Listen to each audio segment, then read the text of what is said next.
Shalom, everybody. Hope everyone is having a blessed day today. All praises to the Most High for letting us all wake up to see another wonderful day and to enjoy His kingdom here on earth, as well as for us to be able to live in a time period where the Bible has been fulfilled. All praises to the Most High, and may the reign of Christ be as forever as prophesied inside of Scriptures. Today, I want to wrap up my Josephus information, even though I want to plan on finishing the whole complete works of Josephus.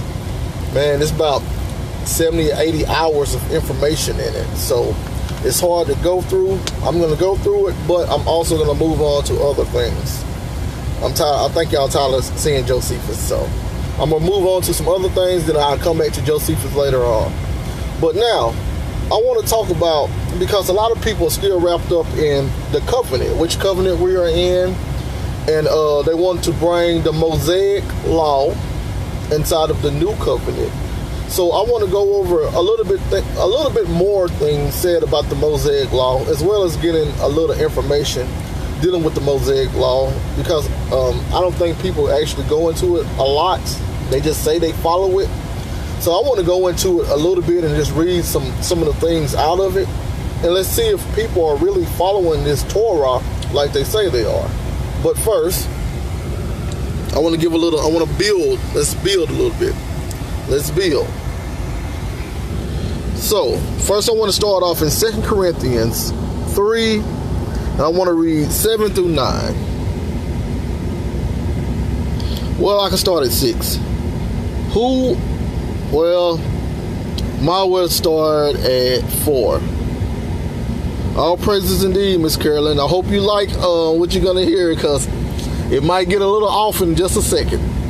But 2 Corinthians 3 and 4.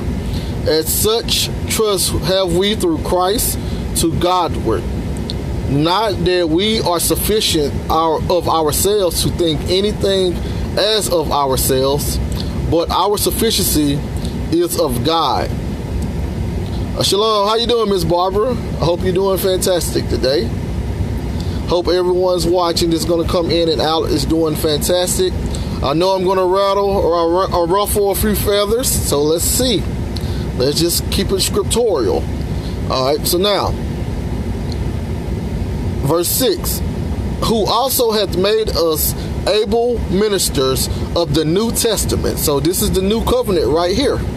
So how was Paul, as well as the other apostles, made able ministers of the new covenant if the new covenant wasn't in existence back then? If the new covenant does not exist right now, how could Paul and the other apostles be made ministers for it about 2,000 years ago? It just don't add up. But anyway, not of the letter, but of the Spirit. So now we have the works and we have the spirits. So they was being made minister, not of the letter, but of the Spirit. They was getting the faith thing down pat. For the letter killeth, but the Spirit giveth life. Verse 7. But if the ministration of death, once again, it's called the ministration of death, written and engraved in stones, was glorious, so that the children of Israel could not steadfastly behold the face of Moses for the glory of his countenance, which glory was to be done away. So in other words, when Moses went up there on Mount Sinai and he received the 10 Commandments on the stones, you remember his face was shining. And just as his face was shining and it was glorious, that pretty much signified the glory of receiving the 10 Commandments. But just as the glory shown on Moses' face, just as it was leaving, so was the Torah. It was supposed to leave and something better come after it, which is the new covenant. But anyway, verse 8. How shall not the ministration of the Spirit be rather glorious? For if the ministration of condemnation be glory, much more does the ministration of righteousness exceed in glory. But the point is, Paul, who learned from Christ himself, who had the Holy Spirit, right? He was writing under the understanding of the Holy Spirit. He called them receiving the 10 Commandments the ministration of death, the ministration of condemnation. Why? How could receiving something as glorious as the Torah or the 10 Commandments from the Most High be considered condemning or death? Because you remember, Moses actually said it. Today I present to you life and death. Choose life. Because if they went against the 10 Commandments, if they went against Torah, then the wrath of the Most High was able to come and to destroy them, aka the curses. The curses of Deuteronomy was not into effect until they did the covenant, the Mosaic covenant, and they themselves agreed to the terms after they received the 10 Commandments as well as the statutes and the ordinances and the judgments. This is what caused the wrath to be upon the people. Before that, everybody was judged off of righteousness. When that covenant of Moses came, they was judged off of works. And what came with those works? Individual as well as the nation being destroyed under divine guidance. The Most High himself was making sure that the nation of Israel would be destroyed if they did not go and adhere to the Torah. That's why the Torah, even though it was a good thing for those who followed it, it gave them life, it gave them blessings. But for those who did not follow it, it gave them curses, it gave them destruction, it gave them death. And guess what? The Torah was unattainable. That's why we needed a new covenant. That's why we needed a total atonement. That's why we needed a Christ. We needed a mediator. This is the reason why. But now, let's go into that administration of death written and engraven in stones. Let's go to that. Exodus 34:1. And the Lord said unto Moses, Hear thee 2 tables of stones, like unto the first, and I will write upon the tables the words that were in the first tables, which thou breakest. So we know Moses put the stones right back together, and he was able, the Most High was able to give Moses exactly what he said again. So now, let's go into, first of all, let's go into the book of Josephus, right? Josephus was a 1st century Jew. He was a priest. He was a Pharisee. He was not, let me say it again, he was not a Christian. His views wasn't of Christianity. He had a Torah Tanakh backing. He could care less about Christianity. The point of going into Josephus is to see the history behind the nation of Israel, as well as the history behind the destruction of the temple, the last scattering of the people, and the gathering of the people also under the gospel, as well as showing that Christ was the Son and the prophet, because everything he prophesied came to pass. But Josephus is not used for a religious work. It's used for historical evidence. So, let's go into Josephus real fast. Josephus, Antiquities of the Jews. And I want to go to Book 3, Chapter 5, Section 4. I'm going to read Section 4, 5, and 6. When he had said this, he brought the people with their wives and children so near the mountain that they might hear God himself speaking to them about the precepts which they were to practice. So once again, precepts. Okay, y'all. precepts are commandments. Precepts are not verses inside of Scripture that you can put together and try to make them act like that they go together, and you create a whole totally different doctrine. No, precepts are commandments. So if you hear someone say, what's that precept for so-and-so, they better be speaking a commandment or they're not speaking precepts. Okay, so now, they might hear God himself speaking to them about the precepts which they were to practice. Once again, they are to practice precepts. Precept is not just some random Bible verse. It's a commandment. That the energy of what should be spoken might not be hurt by its utterance by that tongue of a man, which could but imperfectly deliver it to their understanding. So mankind cannot perfectly deliver the understanding of those commandments. They had to hear it from God himself. And they all heard a voice that came to all of them from above, insomuch that none, not one, no one of these words escaped them, which Moses wrote on 2 tables, which it is not lawful for us to set down directly, but their import we will declare. So once back then, when they first got the 10 Commandments, they couldn't even set the 10 Commandments down. That's how perfect it was. So now imagine the 10 Commandments today. How do we take the 10 Commandments compared to them? So, because if we're trying to say we're still binding under the law of Moses, these are the practices that we should be having. We can't just make everything look like it's all dandy. No, we got to take it as serious as they took it. If we're under the law of Moses, we got to. So let's keep going on. Section 5. The first commandment teaches us that there is but one God, and that we ought to worship him only. The second commands us not to make the image of any living creature to worship it. The third, that we must not swear by God in a false matter. The fourth, that we must keep the 7th day by resting from all sorts of works. The fifth, that we must honor our parents. The sixth, that we must abstain from murder. The seventh, that we must not commit adultery. The eighth, that we must not be guilty of theft.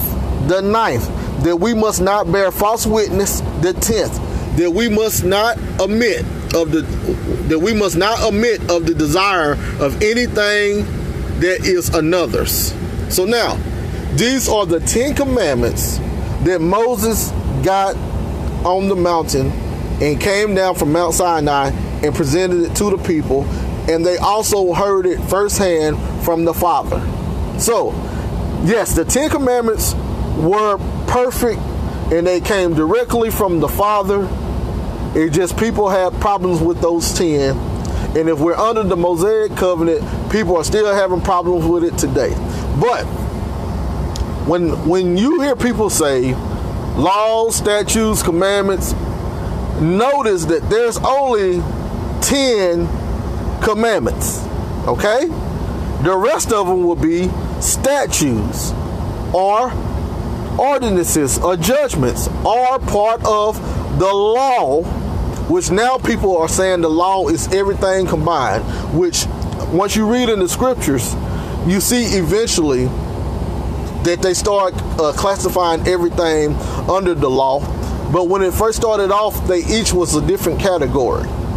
But now we say that everything is the law. But the point is, when someone speaks of commandments, it's only the 10 commandments, okay? So verse 6. Now when the multitude have heard God himself giving those precepts, once again, those are precepts. The commandments are precepts, not random verses that people put together in order to formulate an ideal that they created in the 20th, 21st century that nobody in the antiquities would have knew nothing about. Nobody in the antiquities would have used a passage dealing with the Assyrian captivity, combined it with something dealing with the Grecian captivity, on top of it put something dealing with the Roman captivity, by shaking it dealing with the Babylonian captivity, and say, this is the new doctrine, this is what this all meant. They would have never did that back then. They would have kept it in context. So precepts are commandments. So now when the multitude have heard God himself giving those precepts which Moses hath discoursed of, they rejoiced at what was said, and the congregation was dissolved. But on the following days they came to his tent and desired him to bring them besides other laws from God. So now, this is the history for the people who have not went into the history behind the nation of Israel. See, a lot of people haven't went into the history. The Bible itself, in all of its glorious works, it's only a certain number of pages that's trying to explain what happened over thousands of years. So it's not going to get into the details of everything. That's why the Most High provided all of these other works that you can get under and you can find that has been translated, so you can understand the details behind some of the stuff that people are bringing out, or the details behind certain passages in scriptures. So you can see here that the people, when they received the 10 Commandments from the Most High, the people asked for other laws. They asked for other things besides the 10 Commandments. The people wanted this. Israel wanted this. Accordingly, he appointed such laws, and afterwards informed them in what manners they should act in all cases, which laws I shall make mention of in their proper time, but I shall reserve most of those laws for another work and make a distinct explication of them. So now, the people wasn't ready. They just didn't, they wasn't okay with just receiving 10 Commandments. Just like what the guy say in the New Testament when he was talking to Christ. Christ, I follow all these commandments. What more can I do? People wanted more. They wasn't good with the 10. Now, give us more. We don't want the 10. Give us 613. That's something more that we can do, because we're feeling happy about ourselves. And they brought condemnation and death upon themselves. But now, let's see here. Let's go into some of the things. And y'all know, after he told them not to, they couldn't have another God before them, what happened? Soon as he go on the mountain and stay for a little bit longer time than they wanted, the first thing they do is build a calf. The first thing they do, disobey the first commandment. All of a sudden, wrath came. Wrath, destruction, death. This is why that covenant was the administration of death. Before then, that was based off of righteousness. After the covenant, after agreeing, that was based off of the law, the laws, the statutes, the commandments. That's what wrath was about. So now, let's see if we can go into some of this Torah that people in America says that we're not in the new covenant. No. We're not in the new covenant. We're still in the Mosaic covenant, and Christ only came to do away with the sacrificial system. Like anybody can pick and choose what part of the law or the Torah they can and cannot keep. Like the Most High actually does that. And like he also tells them, hey, even though this was instructions given to a people in the land, you're outside of the land, so I want you to do it to the best of your abilities. There's no Torah instruction that says, do these commandments, do these laws, do the statutes, do the ordinances with the best of your ability. There's not one. The Most High demands perfection. He demands obedience. And if you don't have Christ, then you have to do it on your own. So there's no, I'm going to do this with the best of my abilities.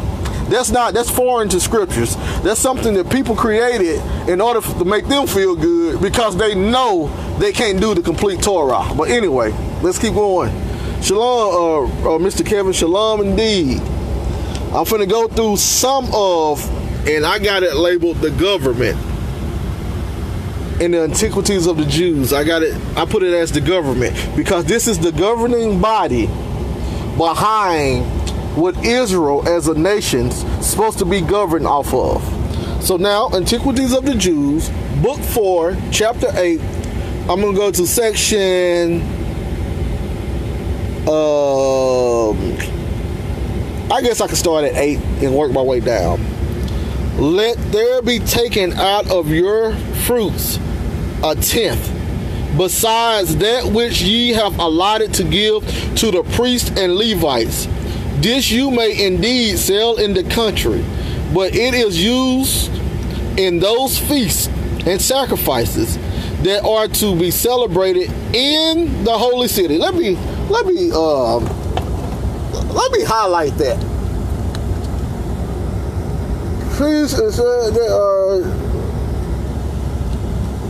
And let me underline that, because I think that's one thing that we are missing.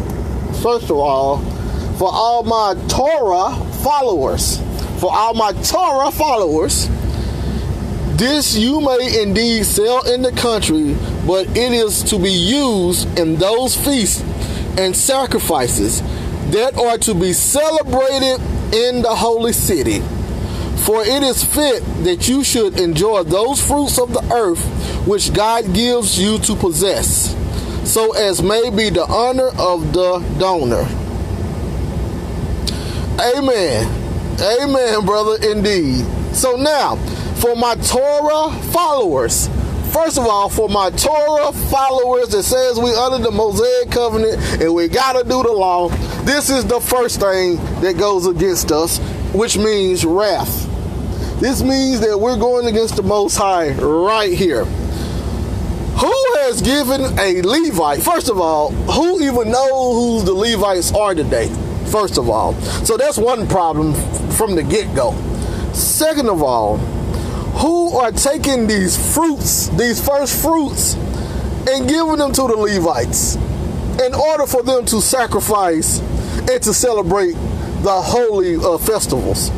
Also, who's going to Jerusalem, into the holy temple, and doing these sacrifices and doing these festivals and having these feasts? Because these feasts can only be done in the land. These sacrifices are to be celebrated in the holy city.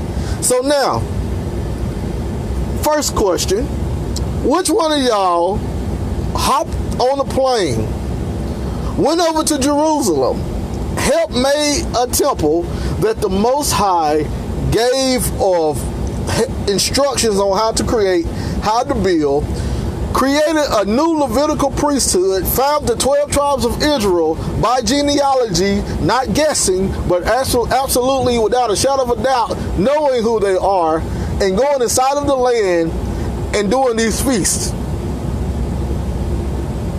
That's the first problem we have for my Torah-only people. So let's keep going on. Section 9. You are not to offer sacrifices out of the hire of a woman who is a harlot, for the deity is not pleased with anything that arises from such abuses of nature, of which sort none can be worse than this prostitution of the body. In like manner, no one may take the price of the covering of a bitch, either one that is used in hunting or in keeping of sheep, and then sacrifice to God. So and that bitch right there is a female dog. Hope y'all all know that. So now, prostitution is not just money, guys. We know that, right? Prostitution is just not money. If a unmarried lady receives anything for a dowry or for things pertaining to a marriage, it's considered prostitution. It could be anything, not just money. So in other words, there's no women who has received anything like for going on a date. You receive things like going on a date. These people didn't date back then. There was no courting like we do back then. No. So if you have any blemish in your record as a woman, no temple stuff for you at all. Verse 10.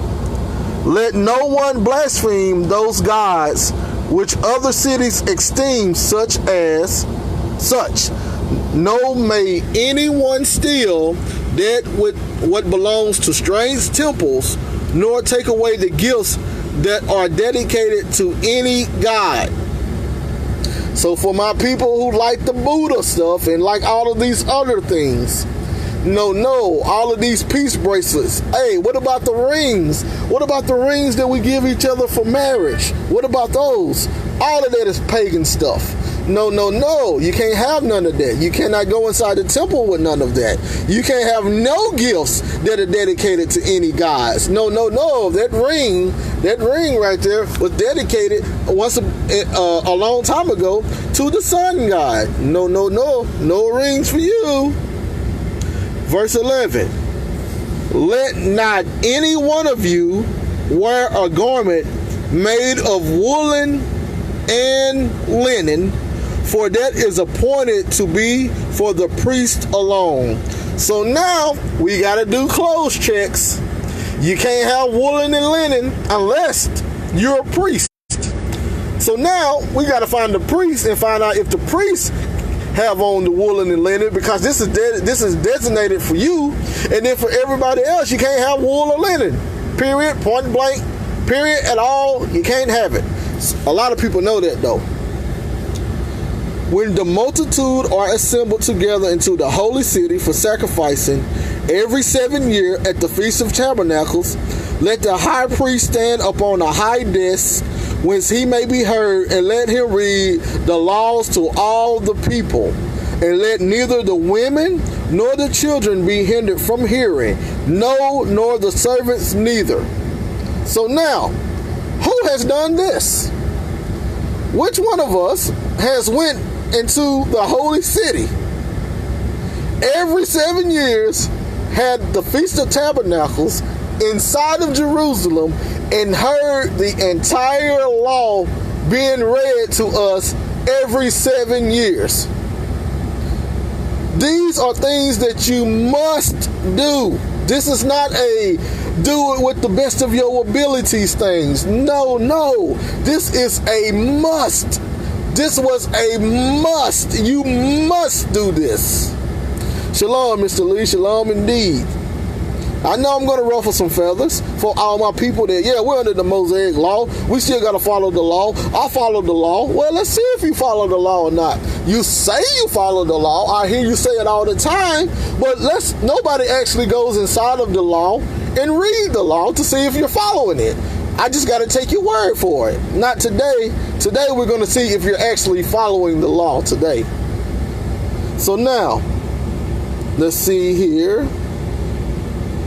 For it is a good thing that those laws should be engraven in their souls. You remember in the new, what's the new covenant? I will put my Torah in their hearts. It is important that the laws be engraven in their souls and preserved in their memories. So now, if you follow the law, I should be able to ask you, tell me all of the laws in the Torah, and you are supposed to be able to tell me 613. You're not supposed to stop at 10 or 12 or 15 or 18. You're supposed to be able to know all of them, so that it may not be possible to blot them out. For by this means they will not be guilty of sin. The only way for you not to be guilty of sin, if you are in the Mosaic covenant, is you got to know the Mosaic covenant. Do y'all hear me? You got to know the Mosaic covenant. It's not a guess. It's not a best of my abilities. If you're saying that you are in the Mosaic covenant, because I'm in the new covenant, I'm straight. But if you're in the Mosaic covenant, you have to know the law in order to not be guilty of sin. The Most High don't deal with sinners. He's not going to answer the prayer of sinners. He's not dealing with you. So the only way to be not guilty is to know the law. When they cannot plead ignorance of what the laws have enjoined them. Look, let me read it again. I don't want to break it up. That so it may not be possible to blot them out. For by this means they will not be guilty of sin when they cannot plead ignorance of what the laws have enjoined them. There's no more, I didn't know that part. I didn't know this part. I didn't know that was in the law. I didn't know that was in the law. No. They're trying to take that away from you. No, you can't plead ignorance. No. You got to know this law. You got to memorize this law. Every 7 years, you're going to hear this law read to you. No, you're going to know it. Indeed, Mr. Kevin. They acting like they Pharisees and Sadducees.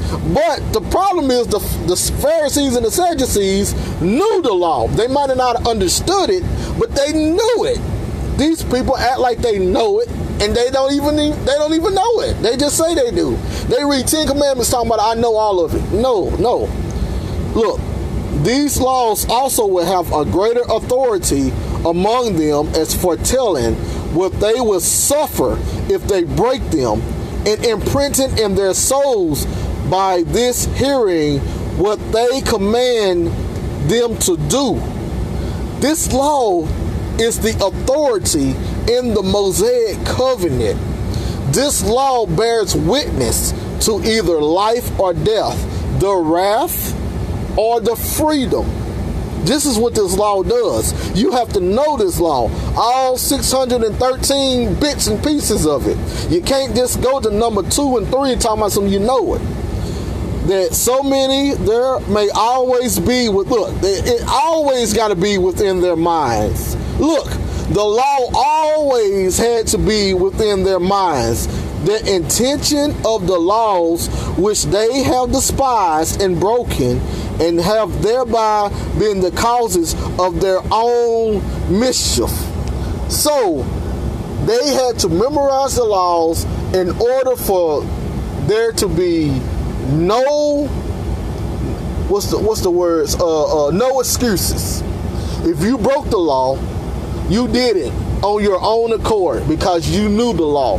He didn't say, learn the law with the best of your abilities, and what you break out of ignorance, it's going to be okay.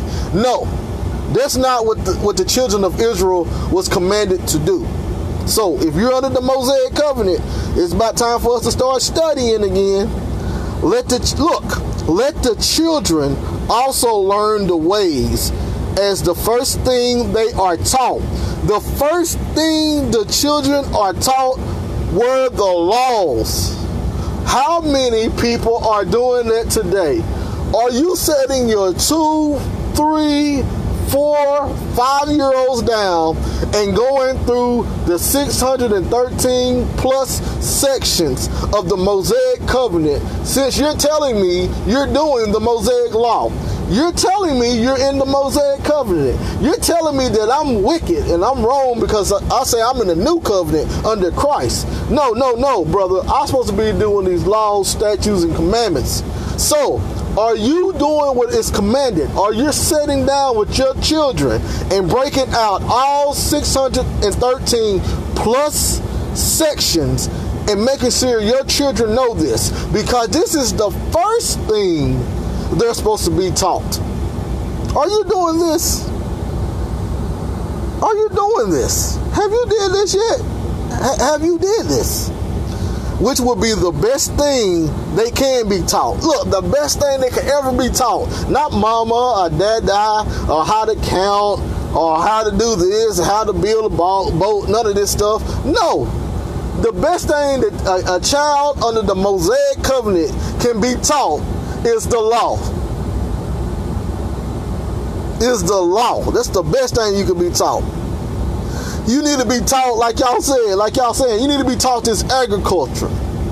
You need to be getting some of this livestock. You need to be taught how the Levites is going to slaughter this animal. You need to be taught what's going to be done with this blood. You need to be taught what women can do. You need to be taught what men can do, what slaves can do. That's what you need to be taught. That's what y'all need to be working on right now. You ain't got time to be debating right now because you need to be teaching your kids if you're under the Mosaic covenant. and were the cause of their future felicity. Let everyone commemorate before God the benefits which he bestowed upon them at their deliverance out of the land of Egypt. And this twice every day, both when the day begins and when the hour of sleep come, on gratitude, being in its own nature a just thing, and serving not only the way of return for past, but also by way of invitation of future favors.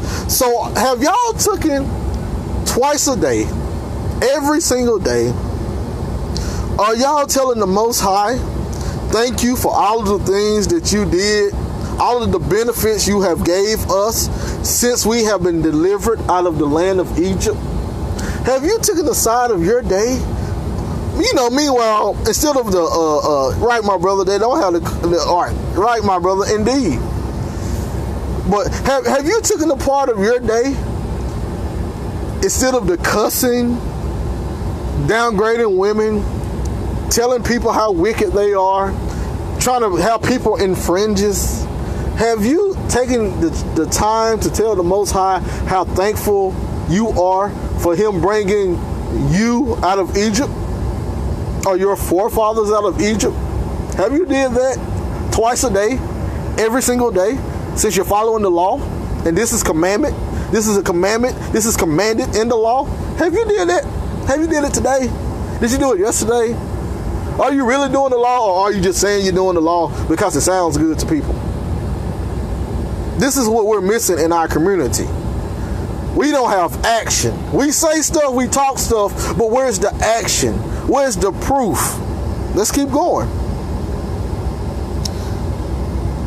They are also to inscribe the principal blessings that they have received from God upon their doors, and show the same remembrance of them upon their arms. And also they are to bear on their forehead and their arm those wonders which declare the power of God and in his good will towards them, that God readiness to blame them may appear everywhere, conspicuous about them. So now, I want y'all to start taking pictures of your houses. I need to see a picture of your door. I need you to go to your front door and take a picture, because in your front door, you're supposed to be having some of these principal blessings received from the Father written on your front door. Let me check your arms. Let me check your foreheads. Let me check all of these things that's supposed to have notes written on them, so you can remember the blessings that the Most High gave you. Let me see this, because all of my people that I see online, they might have a Mitri on, but I don't never see nothing that shows that there's a note, there's a scribble, a scrabble. I don't see nothing that has this commandment done. I don't see this, but you're doing the law.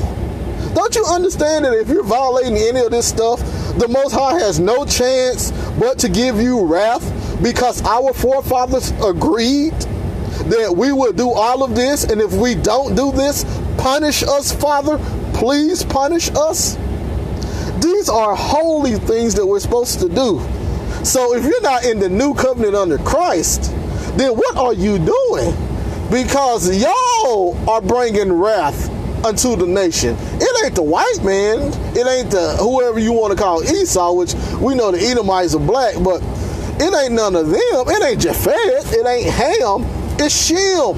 Shem is doing this because we're not doing what's commanded. Let's keep going.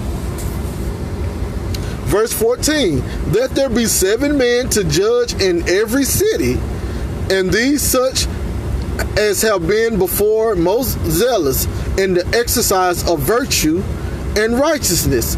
Let every judge have 2 officers allotted him out of the tribe of Levi. Let those that are chosen to judge in several cities be held in great honor, and let none be permitted to revive any others, which these are present, nor to carry themselves in an insolent manner to them, it being natural that reverence towards those in high offices amongst men should procure men's fear and reverence towards God. So now, we have a problem with that because I don't know who the Levites are. Who are the Levites? We don't know who the Levites are.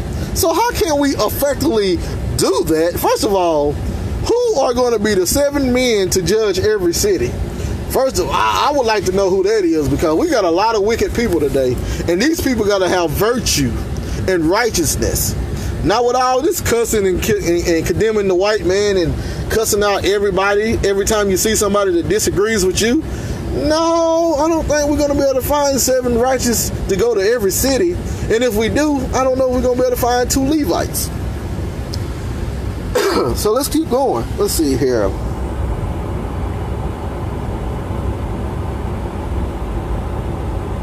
Look, right here.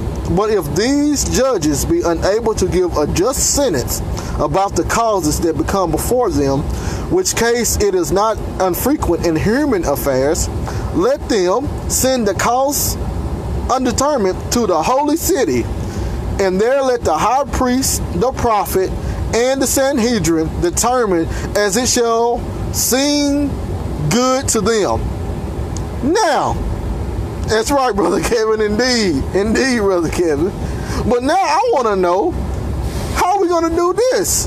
How are we going to send our causes to the holy city? Who's going to be the high priest? Who's going to be the prophet? Who is a prophet today? I would love to see a prophet today. Who's going to be the Sanhedrin? Those fake Jews over there? Those false Jews? Are those false Jews that's over there acting like they us? Are they going to be the Sanhedrin? Are they going to be the high priest? Are they going to be the prophets? Is that holy city that they have over there that's been destroyed since 70 AD? Is that where we're going to go? If we're going to be under the Mosaic covenant, we got to do the Mosaic covenant actions. We just can't pick and choose. We can't do it to the best of our abilities. That's not what he said. So now, Houston, we have a problem. So now, let's go to 15. But let not a single witness be credited, but 3 or 2 at the least, and those such whose testimony is confirmed by their good lives. Oh my gosh. So righteous people, a person's that need a witness to something, first of all, it's got to be 3. If it ain't 3 or at least 2 witnesses, you can't even bring it up. If somebody go steal something from your house, if your next door neighbor steals something from your house and you know he got it, you can't even bring it to other people because it's got to be at least 2 witnesses that knows also. But they want 3. And then they're going to look at those witnesses and see what kind of lives they live in order to see if those witnesses can be trusted. So what if you do got 3 witnesses or 2 witnesses? If they're unrighteous people, you still can't trust them. You still might not get what you want out of the situation. Oh, is this the law that we're living in today, people?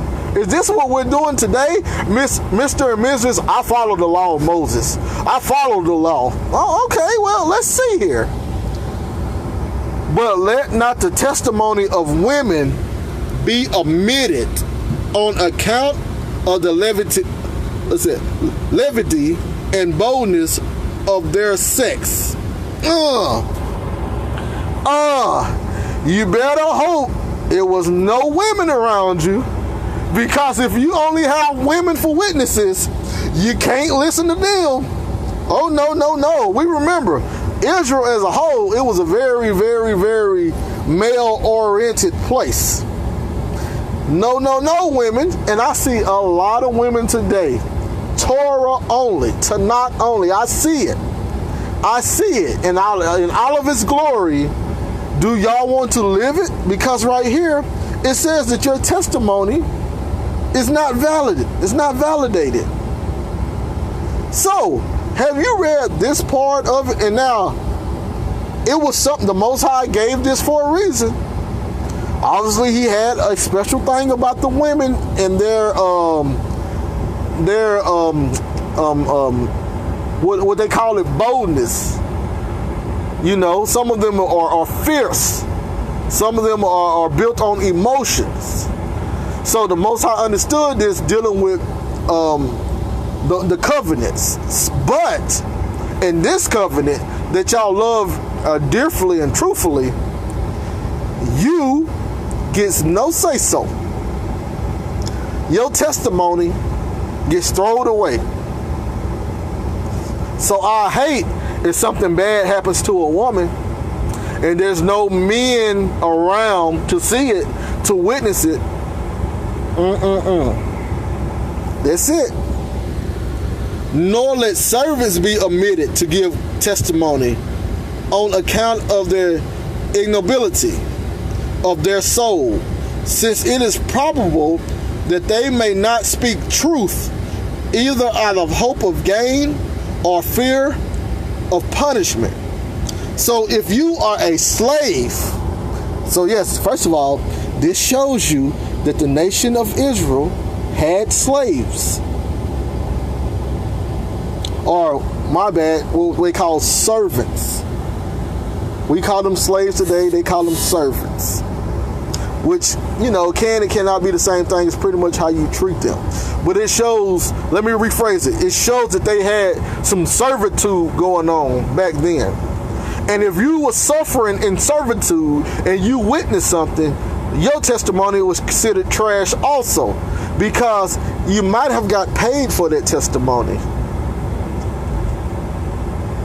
You know what I'm saying? But if anyone be believed to have borne false witness, let him, when he is convicted, suffer all the very same punishments which he against whom he bore witness was to have suffered. So, man, indeed, Mr. Kevin, indeed. But did we just hear that? If anyone be believed, it might not even be true.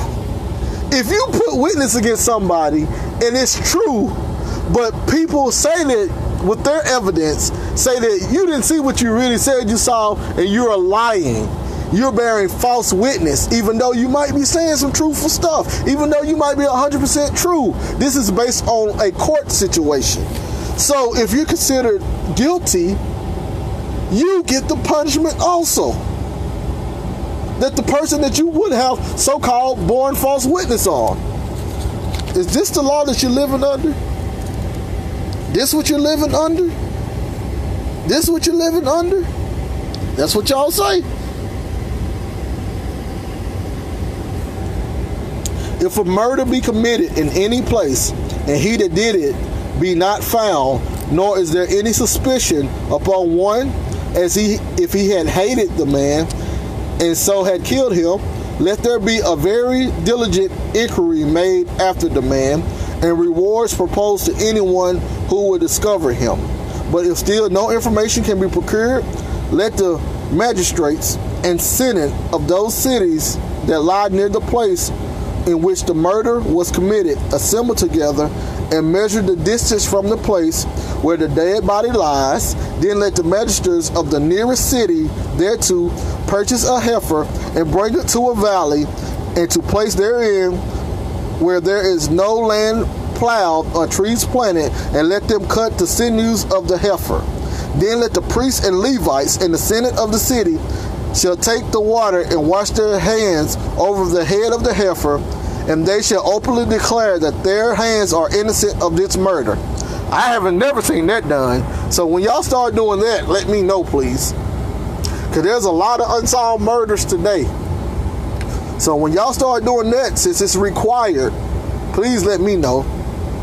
What's that? Aristocracy and the way of living under it is the best constitution.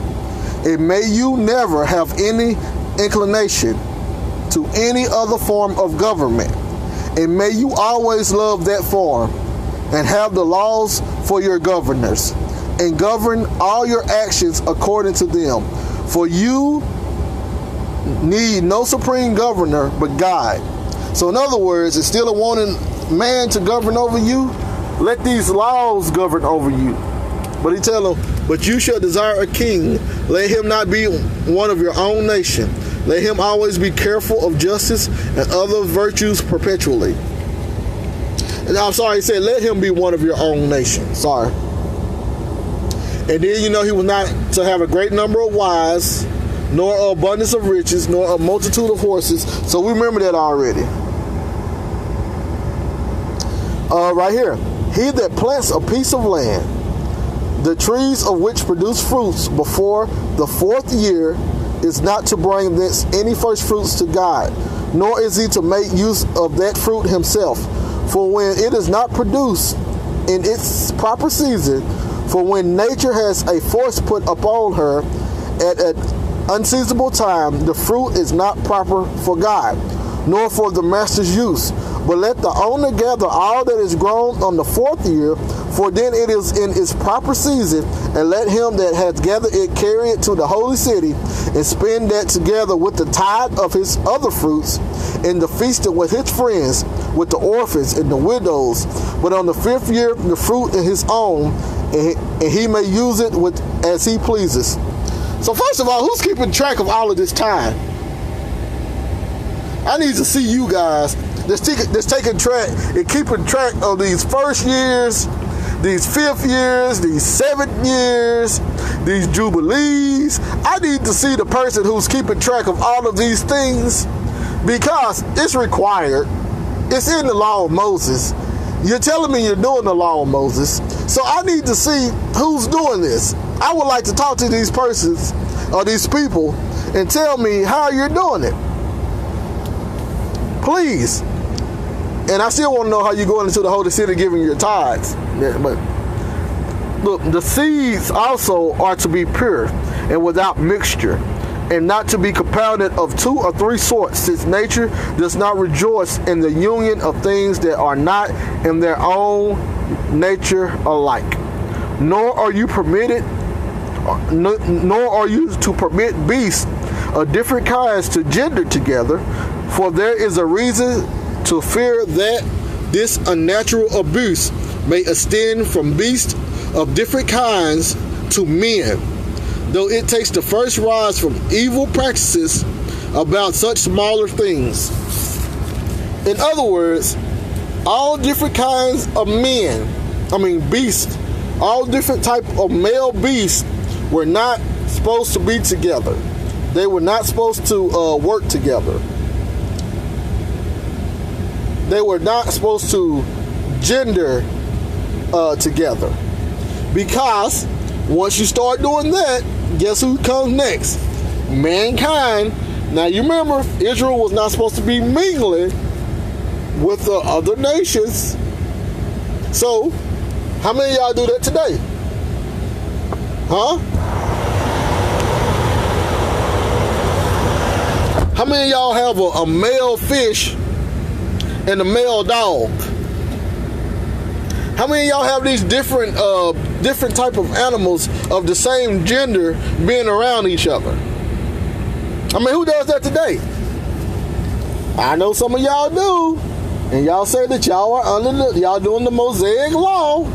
I know you say you're doing it. Are you breaking it on purpose, or you just don't know? Or are you not really doing it? It just sounds good, and you like it. You like how it comes out your mouth. I follow the law, statutes, and commandments of the Most High. And since you don't, you're wicked, brother. You're wicked. The Most High is going to destroy you because you don't follow the law, statutes, and commandments of the Most High. I mean, it sounds good. It sounds real good. But are you really doing it yourself? Did you even know this stuff was in here? And look, these are pages upon pages. I'm just reading some of the things that I underlined and highlighted. I ain't going to, it's so many, it's so much. Like I said, over 613 lines. Let's see here. What else can we get? Section 22.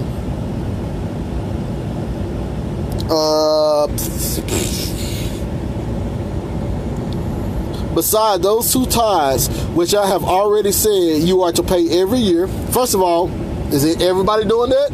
Is everybody paying tithes twice a year? Are we doing that, people? The one for the Levites, we don't even know who those guys are. The other for the festivals, we can't even do those outside of the land. you are to bring every third year a third tithe to be distributed to those that want, to women also that are widows, and to children that are orphans. But as to the ripe fruits, let them carry that which is ripe first of all into the temple. And when they have blessed God for that land which bear them, and which they have given them for a possession, when they have also offered those sacrifices which the law has commanded them to bring, let them give the first fruits to the priest.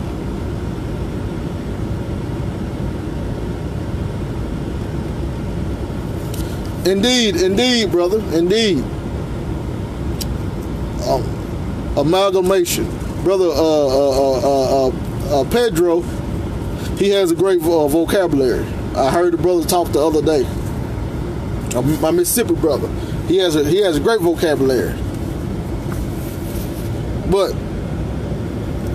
so we can't go to these festivals. Hold on, let's see right here. Let's read this again. Sorry, y'all. But as to the ripe fruits, let them carry that which is ripe first of all into the temple. And when they have blessed God for that land which bear them, and which had given them for a possession, when they have also offered those sacrifices which the law has commanded them to bring, let them give the first fruits to the priest. What commanded them to bring it? The law. The law commanded them to bring those sacrifices. Oh, Christ coming to do away with the sacrifices. Where did Christ say that at? What did Christ ever say? Hey, y'all, I came to do away with the sacrificial system. Where did Christ ever say that at? See, Hebrews was written to the Hebrews about the Levitical priesthood and the change. But where did Christ? That's why it was mainly talking about the sacrificial system, because the priesthood was changing. It was going from carnal to spiritual. But my question is, what did Christ say out his mouth? Oh yeah, I'm here to do away with the sacrificial system. I'm not going to do I don't need y'all doing the sacrificial system. Everything else is straight. Everything else is okay. My Father sent me just to do away with the sacrificial system. They've been sacrificing from Genesis all the way into the Roman Empire. And you trying to tell me now all of a sudden the Father said, let's do away with sacrifices? No. What the Father said was, now it's time to start offering spiritual sacrifices, which was a different type of sacrifices compared to the animal sacrifices.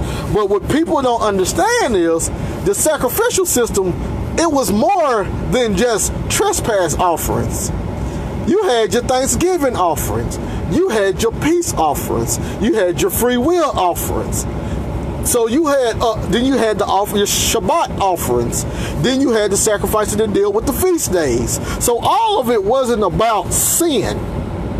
So why would the Most High want Christ just to do away with sacrifices, just to deal with sin?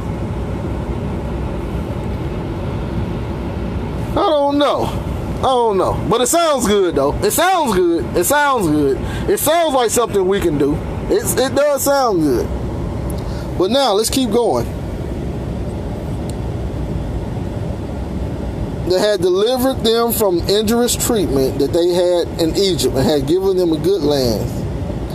And when he had openly testified that he had fully paid the tithes and other dues according to the laws of Moses. Oh my gosh. For my people, don't call it the law of Moses. Don't call it. It's not the law of Moses. It's God's law. Don't call it the law of Moses. Call it God's law. Well, this Pharisee right here, who was a priest, who knew the priestly order, who knew the lingo, he just called it the laws of Moses. And let me read one more. There's so much to read, but I think I'm gonna start wrapping up with Josephus after today. And all y'all got to do is get the book of Josephus, complete works, and go through the antiquities of the Jews. It tells all of the past stories from from Genesis all the way to the Roman Empire, which is the fourth beast in Daniel, and we know the end came about. So now, the last one I want to read right here. Let the Hebrews marry at the age fit for it, virgins that are free and born of good parents. So they are to marry at the age fit for it. So I think back then it was after the girl came off of her flower or had a period. I'm not sure. I think that's the way they did it in Eastern culture. But obviously they had an age that was fit for it. They had a certain age they wanted to marry. And he that does not marry a virgin, let him not corrupt another man's wife and marry her, nor grieve her former husband. So if she was divorced, you cannot marry her. You cannot marry her at all if she was divorced. Nor let free men marry slaves. So this is proof that there were slaves back then. Although their affection should strongly bias any of them, so to do, for it is decent, and for the dignity of the persons themselves, to govern those their affections. And further, no one ought to marry a harlot, whose matrimonial oblations arising from the prostitution of her body, God will not receive, for by these means the dispositions of the children will be liberal and virtuous. I mean, when they are not born of base parents and of the lustful conjunction of such as marry women that are not free. If anyone has been espoused to a woman as to a virgin and does not afterwards find her to be so, let him bring his action and accuse her, and let him make use of such indications to prove his accusation, as he is furnished withal. And let the father or the brother of the damsel or someone that is after them, nearest to kin to her, defend her. And we all know that already, because everybody knows that.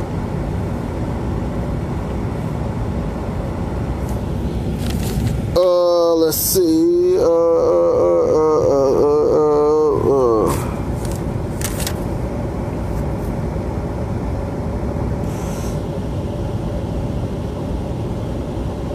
Let's see. I think that should be it.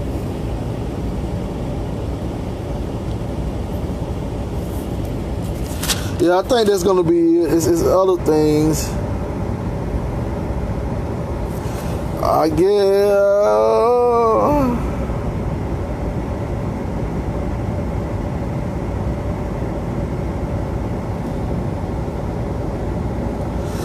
29 and 30, and then I'll be done. If anyone find gold or silver on the road, let him inquire after him that lost it, and make proclamation of the place where he found it, and then restore it to him again, as not thinking it right to make his own profit by the loss of another. So if you find money, you're supposed to be going and try to find out who money it is. You ain't supposed to just put it in your pocket and saying the Most High blessed me with this. And the same rule is to be observed in cattle found to have wandered away into a lonely place. If the owner be not presently discovered, let him that is the finder keep it with himself, and appeal to God that he has not purloined what belongs to another. It is not lawful to pass by any beast that is in distress, when in a storm it is fallen down in the mire, but to endeavor to preserve it, as having sympathy with it in its pain. So if you see a dog, cat, any animal that's in distress, you are not expected to pass it by. So for my people who thinks that the Most High wants you hating people and wanting you to destroy people and wanting you to kill people, it says it right there that you're not even supposed to walk past an animal that's going through distress. Why do you think it's okay for you to do it to people? Why do you think it's okay to walk by people that's going through distress? If you see a homeless man, what are you supposed to do? Give him some type of resources. You're not supposed to walk past any creature that's going through distress. But y'all keeping the Mosaic law. But y'all doing the Mosaic covenant. But y'all doing all of the things you're supposed to do, right? That's what we doing. So once again, I just did a little reading of the statutes and the judgments and the commandments and the ordinances dealing with the Mosaic covenant. They just gave me the light. They still own it. I just did a little reading. So for my people that says we're doing the law of Moses, we're following the law, we're doing this, we're doing that, can we not test them? I mean, if you're doing the law, can we not test you? Can we see? Can we see that? Oh, yes, sir, indeed. But can we see that that we're not doing what they're not doing what they're supposed to do? Amen, Brother Kevin. It sounds good. I mean, it sounds real good. It sounds perfect. Hey, I'm doing the law, statutes, and commandments of the Most High because I got on fringes. You pick one out of 613 plus? You pick one? Well, I'll tell you what, name all of the ones you know what to do. Because you're supposed to be learning this from your birth. And your excuse can't be, because there ain't no place for ignorance in the Mosaic covenant. Your excuse can't be, well, I wasn't taught I was Israel until 4 years ago. Well, that's 4 years of studying the law that you were supposed to be doing. 4 years you're supposed to be back to back, day by day. It was the most important thing in the Mosaic covenant. So that's 4 years you had to study the law. If you found out that you was Israel 6 months ago and you're telling people you're in the Mosaic covenant, that's 6 months of every day studying the law until you had it down pat. Now I'm in a new covenant. I'm in a new covenant under Christ. You know, things got a little bit simpler under Christ. You know, he went back to things being based off of righteousness like it was before the Mosaic covenant, which I can dig that, you know. Love the Father above all. Love my brothers and sisters like Christ loved the disciples. Love. All of the commandments, all of the laws, all of covenants was based off of love from the beginning. I think I can do that. I don't know if I can do the 613 plus, how many ever it is. And a lot of people don't even know all. Y'all, it's over 600 of them. Who know the 600 of them that they're doing? Who knows that? But they tell you, I'm doing the law, statutes, and commandments. And if you tell them you're in the new covenant, you don't got to do that no more. You don't got to do the Mosaic covenant no more. And the new covenant has its own law, statutes, and commandments. They look at you like you crazy. You can't be in the new covenant. You can't be in it because I said you can't be in it. With no proof, they ain't got no reason. And then they tell you that Christ came and he died and the Most High sent him down just to look at the new covenant and say you don't have to sacrifice no more. Like the Most High just couldn't have created a great animal for that. I mean, come on, y'all. Come on. I mean, we got to do better. But hey, I love you all. Amen, indeed. I love you all. Thank you all for listening in. And like everything I do, everything I say, I can prove it. I do a lot of reading. I do a lot of studying. I open up those books and I like to show people where I'm reading from and what I'm saying in order for them to see it. Not taking my word for it, but I want them to see it, and then they can either get the free PDFs, they can purchase the books, they can email me, inbox me. I can send them some information that I have. But that's the way we're supposed to be doing it. That's how we build the kingdom. You're not supposed to just tell me something and I take your word for it. You can't tell me you're doing something and I just take your word for it. I can't have that much faith in mankind, if that makes sense. So I need to have these witnesses, like the Bible, tells us. Have these witnesses, have all of these witnesses in order to know that, you're on the right path. Because everybody ain't gonna have everything 100%. But let's get as close as possible as we can. And quit listening to these people that don't study and learn. Quit listening to these people. And thank y'all for listening. Once again, we have classes every Monday night on the Zoom app, 7 p.m. Central Standard Time. Y'all know me, I do this daily. My YouTube channel, A Symbol of Sound Doctrine, AOSD Chandler, Chandler. Please add me because I need more subscribers. I only got 29. I at least want to hit 30. Come on, y'all, add me. But thank y'all for listening. I love you all, and we'll come with a different message tomorrow.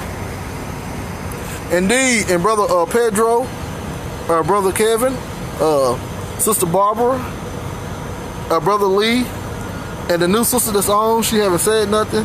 Thank y'all for listening, but I'm going to reach out to y'all. Better believe it.